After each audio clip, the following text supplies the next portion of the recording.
Thank you, and welcome to our Advocacy 101 panel. Today, we're going to be talking about why advocacy is important, how it's changed in a more virtual world, and some helpful do's and don'ts to follow when you're interacting with elected officials and their staff. I'm joined today by two experts from the National Council, Stephanie Katz, Assistant Vice President of Public Policy and Advocacy, and Keisha Pitts, Director of State Policy and Advocacy.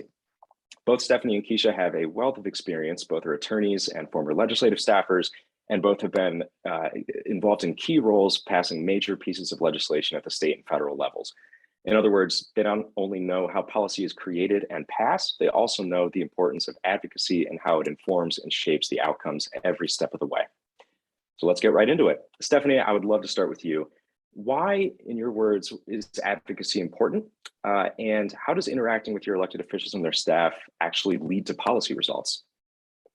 Advocacy and its importance really can't be overstated. I think every voice really matters, and that's hard for people to believe. They don't think their voice matters, but it really, really does. And collectively, as a unit, people are incredibly strong together. We can go and talk to legislators on the Hill as much as we want. My voice is only so powerful, but when my voice is backed by a constituency base because they wrote in letters, they called, all of those things are tracked and recorded by those offices. They are paying attention, and there's a record of your call, of your voicemail, of your letter. All of that is there. And when I go in and say face to face, here's what I'm asking for you. Here's why policy matters. Here is why we need to advocate on behalf of people experiencing mental health or substance use challenges. And also, here's the backing of 30, 40, 50 of your constituents. This is how it affects your community. That's when our collective voices are really, really powerful. These legislators are there to represent their constituencies and what's important to their communities. And when I have voices from those communities, there's nothing really that can stop me from making my point. So advocacy is just vital, and your voice is incredibly important, and we really desperately need you to use it.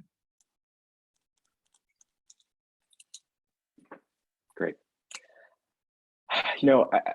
Effective advocacy looks probably a little bit different than it did a few years ago. We all are interacting a lot more virtually than we did in the past. And that, of course, includes how we're reaching out to our elected officials and their staff. And so while I think it's amazing that it's easier than ever to send an electronic message to your member of Congress, things like that, it also means that these offices are probably inundated a lot more with outreach and requests than they perhaps were in the past. So I guess my question is whether it's sending that that online message or hopping on a Zoom call with staff or member or even meeting in person, how do you stand out? And Keisha, maybe we can start with you. Sure. And you know what, Connor? It's actually all of the above. Do all of the things to engage with your lawmaker's office. They, like Stephanie said, they really do love hearing from constituents. They really love that personal story, and they love kind of getting to know their constituents. And oftentimes, if you continue to reach out repeatedly, you really develop a rapport with that office, and you might become a resource for the office. Well, they will reach out to you and say, why don't you reach out to this particular constituent that has contacted us, and they know a lot about this particular issue. Find out what they think. And I've actually seen policymakers do that in the past. So whether it's scheduling a virtual call, inviting a legislator to come visit if you work in a particular practice, inviting them to visit your practice or your clinic, going to their district office just to meet with them, going to their town hall meetings, sending emails, asking to visit them if you happen to be in the DC area.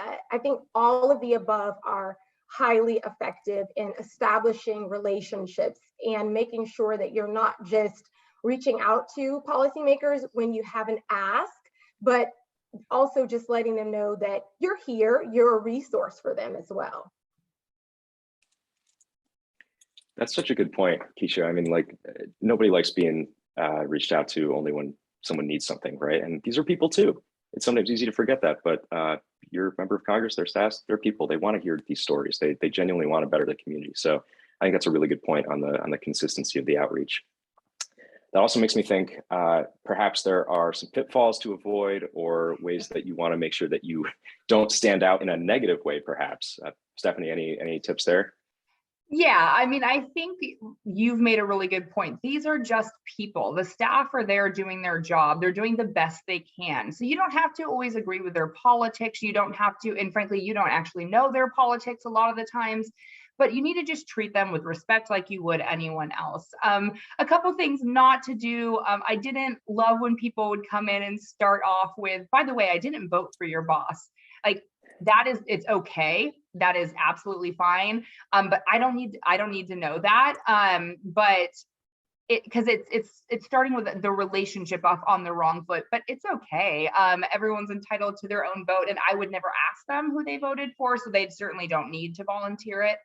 I think it's just really important to have a baseline of communication with someone. I think it's helpful, especially to say, like, how much do you know about this topic? Because you have a very limited amount of time with a staffer. And if I'm really well versed in something, start right away with the more complex of your ask. I'm like, let's get into it. If I don't know, I will tell you. I would have said, hey, you know what, I'm not familiar with this topic. Like, let's start at a baseline education. But I really think that time is valuable. And so you want to make sure you're using it in a way that is effective and that gets your point across.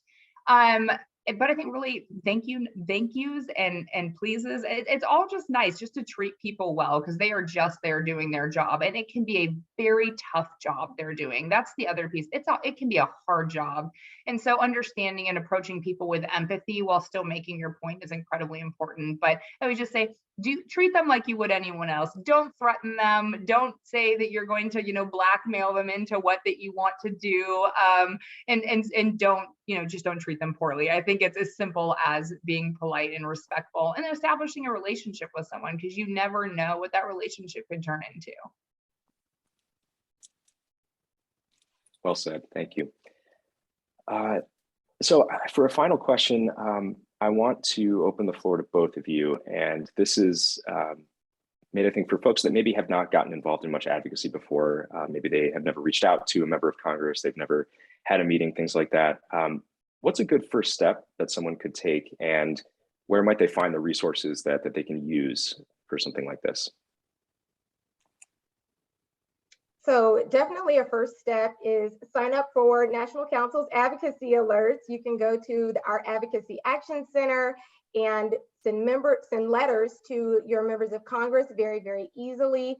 You can also start initiating, like I mentioned earlier, attending some of the events that legislators might be hosting in the district, and just reaching out to the office, sending emails, asking for meetings, asking for the virtual meetings are some of the things that I would suggest as a first step.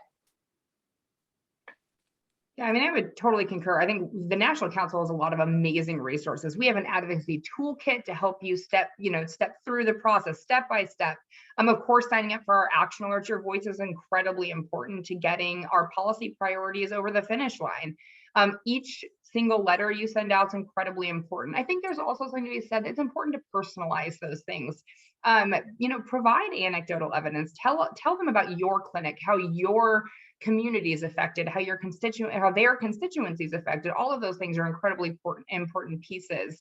And also, I think to use the National Council as a resource is also, something that we don't want people to overlook. We are available to you. If you need help making that meeting, let us know. We'll help you make the meeting. We will prep you for the meeting. If you need talking points, we are glad to be a resource to advocates that are just learning. And eventually, over time, you will become a professional at this, and you won't need us. Perhaps we'll be going to you for advice, but we are always available to help you start that process. Great. Well, thank you both so much for your time this afternoon. I just want to reiterate and encourage the audience, feel free to go to thenationalcouncil.org/advocacy. And right there, you'll see a number of different options that you can reach out right then and there to your member of Congress. So this has been a great panel. Thank you, Keisha Pitts, Stephanie Katz, so much for your time. This was very insightful and obviously a very relevant topic as we're all gathered here today talking about advocacy. So thanks again. And Raina, kick it back to you.